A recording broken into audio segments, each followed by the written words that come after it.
And as kids head back to school, the doctor's offices prepare to see all the back to school common illnesses. These illnesses are more common when children return to school and are around new classmates because of the close contact with the other students. Texas children say on average younger school-aged children get 6 to 12 colds or illnesses each school year.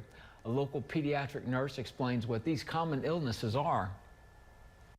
So some of the most common illnesses we see, especially approaching into the fall and winter season, include the common cold. You may also hear it called the upper respiratory infection, of course strep throat, mono, influenza, which again also better known as the flu, and GI stomach bugs.